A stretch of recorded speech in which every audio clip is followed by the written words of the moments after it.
حضرت مرزا بشیر احمد صاحب رضی اللہ تعالیٰ عنہ نے جو بات لکھی وہ یہ تھی کہ قرآن کریم کی ایک آیت لکھی ہے، وہ آیت ہے اعوذ باللہ من الشیطان الرجیم، ان الذین یکفرون باللہ ورسلہ ویریدون ان یفرقوا بین اللہ ورسلہ، یقیناً وہ لوگ جنہوں نے اللہ کا انکار کیا اور اس کے رسولوں کا انکار کیا، وہ کیا ہیں؟ وہ یریدون ان یفرقوا بین اللہ ورسولہ، وہ چاہتے ہیں کہ اللہ اور اس کے رسول کے درمیان تفریق کر دیں۔ اللہ اور اس کے رسول کون؟ محمد رسول اللہ۔ ان کے درمیان تفریق کیسے کریں گے؟ اس کی تفسیر قرآن کریم میں یوں لکھی ہے، وَيَقُولُونَ نُؤْمِنُ بِبَعْضٍ وَنَكْفُرُ بِبَعْضٍ، کہتے ہیں ہم بعضوں کو تو مانیں گے، بعض کو نہیں مانیں گے۔ قرآن کہتا ہے اگر وہ یہ کہیں تو گویا انہوں نے اللہ کا رشتہ محمد رسول اللہ سے کاٹ دیا، اور ایسا شخص مومن نہیں کہلا سکتا۔ قرآن کی تعریف ہے جو وہ بیان فرما رہے ہیں، وَيُرِيدُونَ أَن يَتَّخِذُوا بَيْنَ ذَلِكَ سَبِيلًا، وہ چاہتے ہیں کہ اس کے بیچ بیچ کا کوئی رستہ اختیار کریں۔ اولئک هم الکافرون حقا، یہ پکے کافر ہیں۔ وَأَعْتَدْنَا لِلْكَافِرِينَ عَذَابًا مُهِينًا، اور ہم نے کافروں کے لیے بہت ہی دردناک عذاب مقرر کیا ہے۔ وَالَّذِينَ آمَنُوا بِاللَّهِ وَرُسُلِهِ، وہ لوگ جو حقیقت میں اللہ پر، وَرُسُلِهِ یہاں جمع کا صیغہ استعمال فرمایا، پہلے اللہ اور رسول کی بات ہو رہی تھی، اور فرمایا کہ مومن کی تعریف، سچے مومن کی تعریف یہ ہے، وَالَّذِينَ آمَنُوا بِاللَّهِ وَرُسُلِهِ، اللہ پر ایمان لاتے ہیں اور اس کے تمام رسولوں پر ایمان لاتے ہیں، وَلَمْ يُفَرِّقُوا بَيْنَ أَحَدٍ مِّنْهُمْ، اور ان کے درمیان کوئی تفریق نہیں کرتے۔ یہ لغو سوال نہیں اٹھاتے کہ محمد رسول اللہ صلی اللہ علیہ وسلم کو تو مان لیا، فلاں کو نہیں مانا تو کیا فرق پڑتا ہے؟ کہ اللہ فرماتا ہے اولئک سوف یؤتیہم اجورہم، یہ وہ لوگ ہیں جو اللہ اور اس کے رسولوں کے درمیان کوئی تفریق نہیں کرتے اور رسولوں میں سے کسی کو نہیں چھوڑتے۔ یہ بحث نہیں اٹھاتے کہ وہ ادنا رسول تھا یا بالا تھا، کوئی فرق نہیں کرتے ایمان کے لحاظ سے۔ یہی وہ لوگ ہیں جن کا اجر اللہ پر ہے، اللہ ان کو ضرور اجر دے گا۔ وَكَانَ اللَّهُ غَفُورًا رَحِيمًا، اور اللہ بہت ہی مغفرت فرمانے والا ہے۔ اب یہ بحث تھی جو حضرت مرزا بشیر احمد صاحب نے اٹھائی اور فرمایا کہ مسیح موعود جو حضرت رسول اکرم صلی اللہ علیہ وآلہ وسلم کی پیشگوئیوں کے مطابق آتا ہے، اس آیت کی روح سے تمہیں اس میں اور رسول اللہ صلی اللہ علیہ وسلم کے درمیان تفریق کرنے کا کوئی حق نہیں ہے، کیونکہ خدا فرماتا ہے کہ اس رسول اور کسی رسول کے درمیان بھی تم تفریق کرو گے تو تم مجھ سے کاٹے جاؤ گے، یا دوسرے لفظوں میں تم اللہ اور رسول کے درمیان رشتہ منقطع کرنے والے ہوگے، یعنی یہ کوشش کرو گے۔ یہ وہ بات ہے جس پر حضرت مرزا صاحب نے حضرت مرزا بشیر احمد صاحب نے بات اٹھائی، اور مرزا غلام احمد کا لفظ نہیں لکھا، یہ جھوٹ ہے۔ میں وضاحت اس لیے پھر کر رہا ہوں کہ پہلے بھی ہو چکی ہے اگرچہ، مگر یہ بار بار اس بات پر اصرار کرتے ہیں کہ حضرت میاں بشیر احمد صاحب نے یہ لکھا جو مرزا غلام احمد کو نہیں مانتا۔ آپ نے ایک اصولی بحث اٹھائی تھی اور اصولی لفظ استعمال فرمایا ہے، آپ نے فرمایا جو مسیح موعود کو نہیں مانتا، اس آیت کریمہ کے لحاظ سے اس کا تعلق رسول اللہ اور خدا تعالیٰ سے منقطع ہو جاتا ہے۔ اللہ فرما رہا ہے اس میں غصہ کرنا تو بے شک کرتے رہو، اللہ کی بات بیان کر رہے ہیں، اللہ سے لڑو گے؟ خدا کی باتوں میں جتنا غصہ کرنا کرتے رہو، خدا خود ذمہ دار ہے، ہمیں اس میں کیا ہے۔ لیکن حضرت مرزا صاحب نے جو بات لکھی ہے وہ یہ تھی، میں پورا حوالہ پہلے پڑھ کے سنا چکا ہوں۔ آپ نے فرمایا یہ آیت ہے، بس اس آیت کی روح سے ہمارا یہ عقیدہ ہے کہ جو بھی مسیح موعود کا انکار کرے گا، سچا مسیح جس کی پیشگوئی محمد رسول اللہ نے فرمائی ہے، وہ اپنا تعلق باقی سب سے بھی کاٹ لے گا۔ اب یہ جو بحث ہے مسیح موعود سے انکار، اس کے متعلق حضرت مرزا ناصر احمد صاحب نے وہی موقف اختیار فرمایا جو قرآن کا موقف تھا۔ اب نے فرمایا یہ درست ہے کہ جو مسیح موعود کا انکار کرتا ہے وہ سچا مسلمان نہیں رہتا۔ اب یہ ایک الگ بحث ہے کہ حضرت مرزا صاحب وہ مسیح موعود ہیں کہ نہیں۔ اس بحث کا منطقی نتیجہ ایک تجربہ کار وکیل کو معلوم ہونا چاہیے تھا. اس کو یہ بتانا چاہیے تھا کہ اپنے تمام ہاؤس کو، اپنے جو ممبران اسمبلی تھے ان کو سمجھانا چاہیے تھا کہ یہ بحث ہے. بس اگر تم اس کو مرزا غلام احمد کو مسیح موعود نہیں سمجھتے تو تمہیں کیا فرق پڑتا ہے؟ تم پہ کفر کا فتویٰ چلتا ہی نہیں، تو آرام سے گھر بیٹھو. لیکن اس کو ہٹا کر شخصیت کو آگے کیا اور بچوں کی طرح ان کے جذبات سے کھیلا، اور حضرت مرزا ناصر احمد صاحب کو مخاطب کر کے کہا اچھا پھر میں مرزا غلام احمد کو جھوٹا سمجھتا ہوں، تمہاری روح سے میں کافر مسلمان نہیں. آپ نے اس آیت کی تکذیب کیسے کر سکتے تھے؟ آپ نے فرمایا جو آیت ہے وہ درست ہے، جو انہوں نے لکھا درست ہے. اس آیت کی روح سے جو مسیح موت کو نہیں مانتا اس کا یہی سلوک ہو، اس کے ساتھ وہ سلوک ہوگا جو قرآن کر رہا ہے، میں نہیں کر رہا. باقی میں مانتا ہوں، جو مانتا ہے اس کے لیے دوسری راہ کوئی نہیں. اتنی معمولی منطقی بات ہے جس کو ہر وکیل کو سمجھنا چاہیے کہ ایک شخص اگر کسی کے دعوے پر ایمان لے آتا ہے تو وہ اس دعوے کی تکذیب پھر کیسے کر سکتا ہے بیک وقت؟ اگر وہ ایمان لاتا ہے تو اس کے تمام لوازمات کی تائید کرنا لازم ہے. بس جو مسیح موت کو سچا مانتا ہے اس کے منکروں کو وہ سمجھے گا جو قرآن کہتا ہے کہ اس کے منکروں کو سمجھنا چاہیے. لیکن اس کا یہ نتیجہ نکالنا کہ بس ہمیں حق ہو گیا کہ تمہیں دائرہ اسلام سے نکال کے باہر پھینکیں، یہ جھوٹ ہے. ان کا جو پہلا موقف تھا وہ میں الگ لوں گا، پہلے میں اس بحث کو ختم کر لوں. بات یہ ہے کہ اسمبلی کی حیثیت کیا تھی؟ اسمبلی ایک فریق تھی یا جج تھی؟ اور اٹارنی جنرل صاحب کی کیا حیثیت تھی؟ یہ حکومت کی طرف سے نمائندہ ہو کر حکومت کا موقف پیش کر رہے تھے یا علماء کا موقف پیش کر رہے تھے؟ اگر علماء کا موقف پیش کر رہے تھے تو حکومت کا اٹارنی جنرل علماء کے سپرد ہو گیا، اور پھر یہ حیثیت بنے گی کہ علماء ایک پارٹی، اسمبلی جج اور حکومت کا اٹارنی جنرل ان کا وکیل، دفاع کا وکیل. یہ شکل بنتی ہے. پروسیکیوٹر نہیں رہتا، پھر وہ پروسیکیوٹر حکومت کا نہیں رہتا، حملہ کرنے والوں کا، الزام لگانے والوں کا وکیل ہے. اس سے زیادہ اس کی کوئی حیثیت نہیں ہے. اگر یہ صورت تھی تو ان کو، جن کو انصاف کی باریک راہوں کا علم تھا، ان کو یہ مطالبہ کرنا چاہیے تھا کہ فریق ثانی کو بھی حق ہے کہ جس طرح میں اپنی پارٹی کی نمائندگی میں ان پر جرا کرتا ہوں وہ بھی جرا کریں. جس طرح ہم یہ موقف پیش کر رہے ہیں ان کا حق ہے وہ اپنا موقف پیش کر کے ہم پر جرا کریں. 11 دن ان کو جنہوں نے جرا کی، کس دن ان کو موقع دیا گیا ہے کہ وہ بھی جرا کریں؟ بلکہ جو مسئلہ کو اٹھایا تھا اس کو چھیڑا ہی نہیں. اس سے آپ کی کمزوری ظاہر ہوتی ہے. آپ اس کو شائع کر لیں، جتنا مرضی شائع کر لیں، ساری دنیا کی زبانوں میں شائع کر لیں. لوگ پاگل نہیں ہیں، دنیا میں صاحب علم لوگ ہیں، قانون کو سمجھنے والے لوگ ہیں. وہ پڑھتے ہی سمجھ جائیں گے کہ اس کی کوئی حقیقت نہیں، یہ فیصلہ ہی غلط ہے. اس میں مجرم کرنے والا، الزام لگانے والا وہی ہے جو مجرم بنا رہا ہے، ساتھ ہی فیصلہ دے رہا ہے کہ یہ مجرم بھی ہے، اور اس کو دفاع کا وہ موقع نہیں دیا جاتا.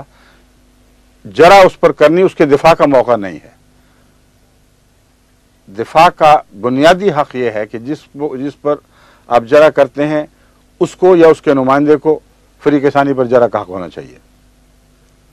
میں مثال دیتا ہوں جس کی کیا جرا ہو سکتی تھی، اور اس پر 2 منٹ میں حقیقت کھل جائے گی کہ آپ کا موقف کیسا درست تھا، کتنی ہوشیاریاں آپ نے کی ہیں.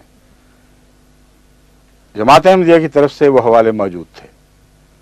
جماعت احمدیہ کی طرف سے تمام اہم وہ علماء جو ان کے الزام لگانے والوں کے مسلمہ علماء ہیں، ان کے حوالے اس مسلک پر جو تھے وہ موجود تھے. مثلا مسیح موت کے انکار کی بحث تھی. یہ بحث نہیں ہے اس وقت کہ مرزا صاحب مسیح موت ہیں کہ نہیں. بحث یہ ہے مسیح موت کا منکر کیا ہوگا. ان سے کیوں نہیں پوچھا آپ نے؟ اگر ہمیں ذرا کا حق نہیں دیا تھا، ان علماء سے پوچھتے کہ بھئی تم اپنا موقف تو کھول دو. کیا تمہارے نزدیک مسیح موت کا منکر اگر یہ نہیں ہے تو کوئی مسیح تو ہوگا، جس کو تم مسیح سمجھو اس کے منکر کے متعلق تمہارا کیا فتویٰ ہے؟ وہ پکا مسلمان ہے، دائرہ اسلام کے عین بیچ میں بیٹھا ہوا ہے، یا اس کی کوئی اور حیثیت ہے؟ اگر وہ یہ سوال اٹھاتے تو علماء کا اس جواب کے سوا کوئی چارہ نہیں تھا، جیسے نواب صدیق حسن خان نے حجج الکرامہ صفحہ 431 پہ لکھا، علماء سلف کے اقوال کی بنا پر لکھ رہے ہیں، وہ حوالے لکھ رہے ہیں، من قال بسلب نبوتہ فقد کفر حقا کما صرح بہ السیوطی۔ کہتے ہیں علامہ جلال الدین سیوطی نے یہ بات خوب کھول کر لکھ دی ہے کہ مسیح موعود جو آئیں گے، نہ صرف یہ کہ مسیح موعود کا انکار نہیں بلکہ جو اس کی نبوت کا بھی انکار کرے گا وہ بھی پکا کافر ہو جائے گا، اس کے کفر میں کوئی شک نہیں۔ یہ مسلک تھا، یہ بحث تھی۔ اس عقیدے کی روح سے وہ لوگ جو مسیح موعود کے منکر کو پکا کافر کہتے ہیں، اگر ان کا موقف جماعت احمدیہ اختیار کرے تو ان سے استثنائی سلوک کا آپ کو کیا حق ہے؟ سوال یہ ہے کہ اگر آج مسیح نہیں کل آئے گا، ان سے پوچھیں، یہ سب کہتے ہیں آئے گا۔ مولوی فضل الرحمان صاحب سے پوچھ لیجئے، آپ کے وہاں بڑے بڑے مولوی ہیں اس میں بلوچستان میں، کسی سے پوچھ لیں کہ بھئی یہ تو گیا، اس کو تو ہم نے چھوڑ دیا، میں بھی کہتا ہوں جھوٹا ہے، تم بھی کہتے ہو، بھٹو صاحب نے بھی یہی کہا تھا، مگر آئے گا کہ نہیں کوئی سچا ہوگا؟ ہاں جی آئے گا۔ اس کا جو انکار کرے گا اس کا کیا حال ہوگا؟ وہ تو کافر ہوگا۔ بس جو اس کو مانے گا وہ ان کو کیا سمجھے گا؟ مسلمان نہیں، وہ مسلمان نہیں سمجھے گا۔ تو جب مسلمان نہیں سمجھے گا تو باقیوں کا حق ہے کہ اس کو دائرہ اسلام سے نکال کے باہر پھینک دیں۔ یہ بحث تھی، اس طرف آئی نہیں، یا بھولا پن ہے یا پھر مکر کرتے تھے، اللہ بہتر جانتا ہے ان کے دل کا حال، لیکن جو بنیادی نقطہ تھا اس کو کلیتاً بھلا بیٹھے، انصاف کا کوئی تقاضا پورا نہیں کیا، یک طرفہ جرح کی اور مقابل پر جرح کا موقع نہیں دیا، اور یہ اصول پہلے طے ہی نہیں کیا کہ مسیح موت کے منکر کی کیا حیثیت ہے۔ پھر صرف یہ بات یہ ہوتی کہ جس کو تم مسیح موت سمجھتے ہو ہم اس کا انکار کرتے ہیں، تم اس لیے کافر کہتے، ہم نے کہا اسی لیے، تو پھر کیا فرق پڑتا ہے؟ ہم تو ویسے ہی اس کو جھوٹا سمجھ رہے ہیں۔ جب تمہیں جھوٹا سمجھنے کا حق ہے تو ہمیں تمہیں اس مسیح موت کے منکر کو کافر کہنے کا کیوں حق نہیں ہے؟ یہ رہی ایک بحث۔ اور بہت سے حوالے ہیں مہدی کے متعلق، ہے من کذب بالمہدی فقد کفر، حجج الکرامہ اسی کتاب میں لکھا ہوا ہے۔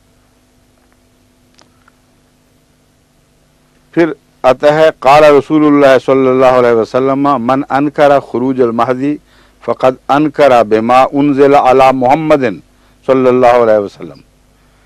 علامہ شیخ سلیمان بن شیخ ابراہیم بن المتوفی 1294 کا یہ حوالہ ہے، ینابی المودہ الباب الناس سے والسبعون، کیا باب الثامن، ہم سوری یہ ناس لکھا ہوا، یہ باب الثامن، باب الثامن والسبعون، 78واں باب۔ یہ حوالہ ہے ینابی المودہ الباب الثامن والسبعون، یعنی ینابی المودہ کے 78ویں باب میں لکھا ہے، رسول اکرم صلی اللہ علیہ وآلہ وسلم کی حدیث پیش کی گئی ہے کہ جو شخص مہدی کے خروج کا انکار کرے گا وہ ہر اس چیز کا انکار کر رہا ہے جو محمد رسول اللہ پر اتاری گئی ہے۔ اب اگر مرزا صاحب کہتے کہ نہیں میں کافر نہیں سمجھتا، تو یہ اس حدیث کی روح سے ان کی کیا حیثیت باقی رہ جاتی؟ سب کہتے تھے ہو یہ تو رسول مہدی کے نہیں، رسول اللہ علیہ وسلم کے منکر ہو بیٹھے ہیں، آپ کی حدیث نہیں مان رہے۔ مانے تو تب کوئی انصاف تو کرو، کوئی عقل تو سے تو کام لو کہ سوچو انصاف کا طریق کیا ہوتا کیا ہے، پہلے اصول تو طے کر لیتے۔ اصول یہ تھے کہ مہدی اور مسیح جو مانتا ہے اس کی کیا حیثیت ہے۔ وہ جواب میں مولوی کہتے ہیں کہ اگر وہ جھوٹا ہوگا تو وہ جھوٹے ہیں، اگر وہ سچا ہوگا تو سچے ہیں، اس کے سوا کہہ ہی نہیں سکتے۔ تو جھوٹا سچا ہونے کا فیصلہ کس طرح کریں گے؟ تمہیں تو اختیار ہی نہیں ملا، وہ اللہ کے ہاتھ میں ہے۔ زیادہ سے زیادہ یہی کہو گے اچھا پھر اگر جھوٹے تو یہ جھوٹے، اگر وہ سچے تو ہم جھوٹے۔ اس کے سوا منطقی نتیجہ نکلتا ہی کوئی نہیں۔ لیکن ایک اور بات یہ ہے جو ٹوسٹ کیا گیا ہے بہت بھاری، حضرت خلیفۃ المسیح ثالث کے حوالے کو بل دے کر فریب کے ساتھ پیش کیا جا رہا ہے۔ آپ کا یہ مسلک ہرگز نہیں تھا۔ آپ کے خطبات کثرت سے اس موضوع پہ موجود ہیں۔ آپ کا مسلک یہ تھا کہ ہم اگر تمہیں کافر سمجھتے ہیں تو تم ہمیں کافر سمجھتے ہو، بات برابر ہوگی، بلکہ پہلے تم نے کفر کو فتویٰ لگایا ہے اور تم ایک دوسرے کو بھی تو کافر سمجھتے ہو۔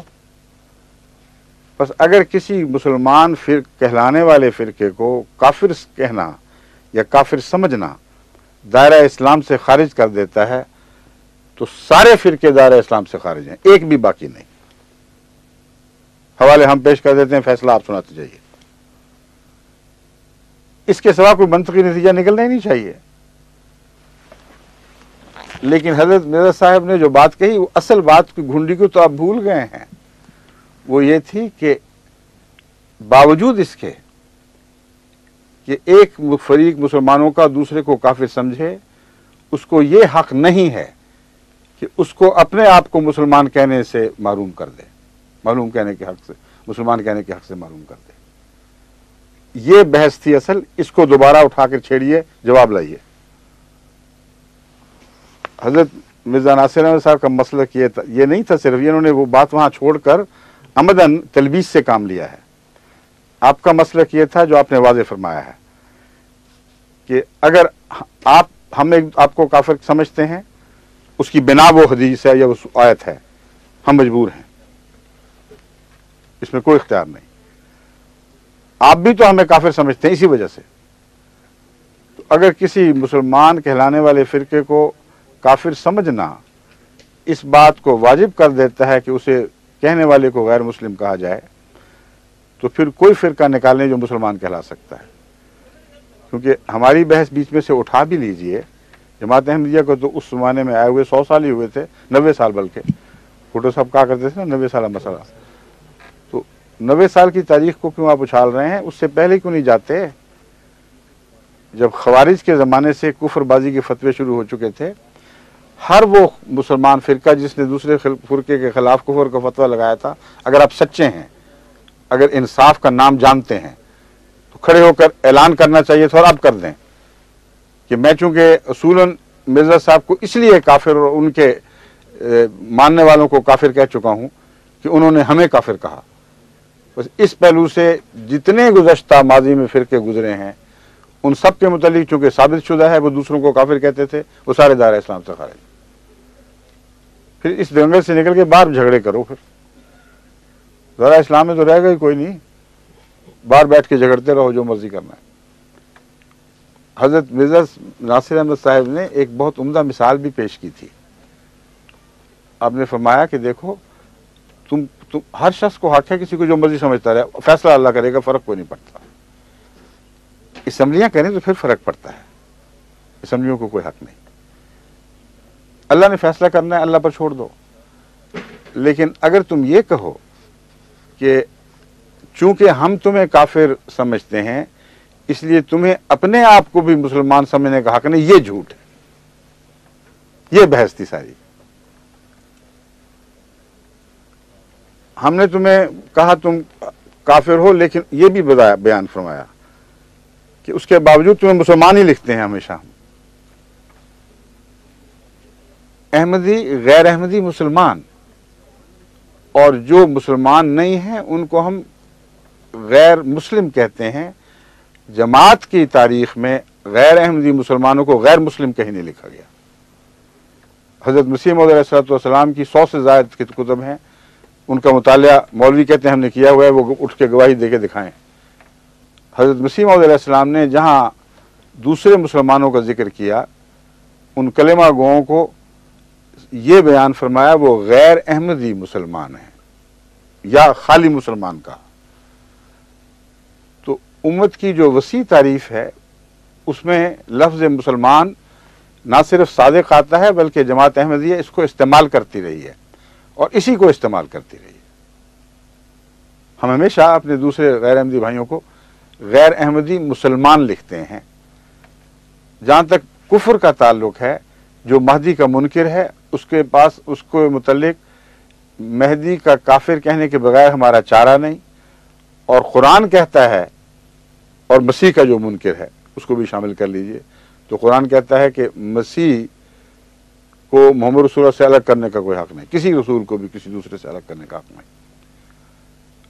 اور جہاں تک اس بات کا تعلق ہے، نبوت کی بحث آپ نے اٹھائی کہ میں نبی نہیں، مسیح موت کو نبی نہیں مانتا، تو قرآن نے یہی بات تو کہی ہے کہ مسیح موت کو ایک نبی کا دوسرے نبی کے ساتھ فرق کرنا یہ کفر ہے، کسی ایک نبی کی نبوت کا انکار بھی کفر ہے۔ تو بات تو وہی ہے کہ مسیح موعود نبی تھے کہ نہیں، اور مسیح موعود کی نبوت کے متعلق مسلمہ عقیدہ ہے تمام مفتیان کا، اور نواب صدیق حسن خان جب اس کی آواز بلند کرتے ہیں تو سارے فرقے شامل ہیں۔ من قال بسلب نبوتہ فقد کفر حقا، جس شخص نے بھی مسیح موعود کی نبوت کا کہ سلب کا عقیدہ کہا، یعنی وہ نبوت چھینی گئی تھی ان سے، وہ بغیر نبوت کے ہیں، اس نے پکا کفر کیا ہے۔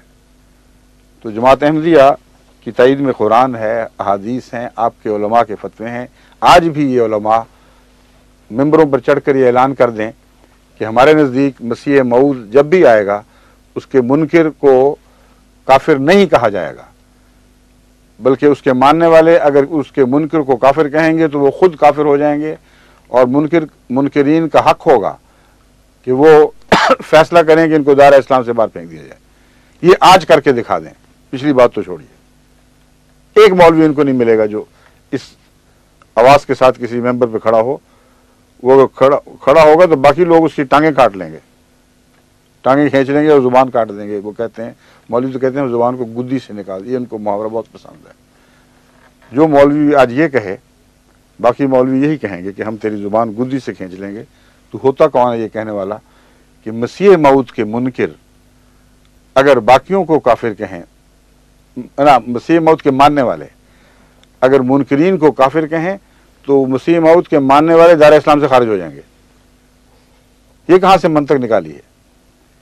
لیکن حضرت مرزا ناصر احمد صاحب نے تو اس مضمون کو خوب کھول کر بیان فرمایا۔ ایک موقع پر فرمایا کہ یہ تو ہم مان لیتے ہیں کہ تم لوگوں کو کتا کہتے ہو، مثالیں بھی دیں، جو تمہارا پریزیڈنٹ آیا ہے کتا کر کے تم نے اس کو اتارا، بڑی بری بات ہے۔ کتا کہنا کہو، بڑی بےہودہ بات ہے، لیکن کہتے ہو تو ہم کیسے روکیں تمہیں؟ مگر یہ حق نہیں کوئی تمہیں دے سکتا کہ کسی کو کتا کہو اور کہو بھونکنا شروع کر دو۔ بھونکاؤ گے کیسے اس کو بیچارے کو؟ جو کتوں والے غذا کھائے، تم ہمیں یہ کہہ رہے ہو، جب تم ہمیں اسلام کی غذا کھانے سے روکتے ہو تو کہتے ہو ہم تمہیں کتا سمجھتے ہیں اس لیے کتوں والے کھانے کھاؤ۔ ہم نے کب تمہیں کہا ہے کہ ہم تمہیں غیر مسلم سمجھتے ہیں یا کافر سمجھتے ہیں؟ تو نمازیں ترک کر دو، مسجدوں کے نام بدل دو، حج بند کر دو، یہ کب مطالبہ کیے؟ یہ دکھائیں تو صحیح کہیں۔ اتنا جھوٹ، پہلے برابری کا دعویٰ کر رہے ہیں، اپنی طرف سے انصاف کے تقاضے دکھا رہے ہیں۔ دیکھو اے احمد الناس، ہم نے کتنے انصاف کے تقاضے پورے کیے۔ میں نے مرزا صاحب سے پوچھا آپ ہمیں کیا سمجھتے ہیں؟ انہوں نے کہا کافر، پھر ہمیں بھی حق ہے، اور یہی بات ہم نے کہی ہے۔ اس میں فرق کیا ہے؟ فرق یہ ہے جب مرزا صاحب نے آپ کو کافر کہا تو ہرگز آپ کا نام تبدیل کرنے کا مطالبہ نہیں کیا، ہرگز آپ کا مذہب تبدیل کرنے کا مطالبہ نہیں کیا، ہرگز آپ کو یہ نہیں کہا کہ قرآن پڑھو گے تو تمہیں پھانسی چڑھایا جائے گا، لا الہ الا اللہ پڑھو گے تو تم پر حد کے رسول کا مقدمے دائر کیے جائیں گے۔ یہ مسئلہ کب پیش کیا تھا کسی احمدی نے؟ دکھاؤ تو صحیح۔ سینکڑوں علماء بیٹھے رہے، ساری رات تمہارے دفاتر کھلے رہے ہیں، مذہبی امور کے بھی اور قانون کے بھی، اور چھان بین ہو رہی تھی قابل اعتراض باتیں نکالنے کی۔ ایک حوالہ میں مانگ رہا ہوں آپ سے، حضرت مسیح موعود کا نہیں، خلفاء کا نہیں، مرزا بشیر احمد صاحب کا، ان کا حوالہ نکال دیں، چلیں ان کو چھوڑ دیں۔ کسی احمدی عالم کا حوالہ نکال دیں کہ کبھی انہوں نے مطالبہ کیا ہو کہ چونکہ ہم تمہیں مسلمان نہیں سمجھتے یا سچا مسلمان نہیں سمجھتے مسیح موعود کے انکار کی وجہ سے، اس لیے ہم سمجھتے ہیں تمہیں ہرگز حق نہیں ہے، تم لا الہ الا اللہ کہو، تمہیں ہرگز حق نہیں ہے تم عبادت کرو، ہرگز حق نہیں ہے اپنی مسجد کو مسجد کہو، ہرگز حق نہیں ہے مسلمانوں کی طرح نمازیں پڑھو۔ مسلمانوں والی وہ تمام نیک باتیں جن کا قرآن حکم دیتا ہے ان پر عمل درآمد کا حق تم سے چھینا گیا ہے۔ کیوں؟ ہم تمہیں مسلمان نہیں سمجھتے۔ یہ جہالت ہے جو آپ نے کی ہے، یہ کیوں نہیں بتاتے دنیا کو؟ انٹرویو دینے ہیں تو یہ باتیں کھل کے بتائیں، پھر انہوں نے ہم سے یہ کیا، ہم نے ان سے یہ کیا، اب بتائیں کہاں انصاف ہے، کہاں برابری ہے؟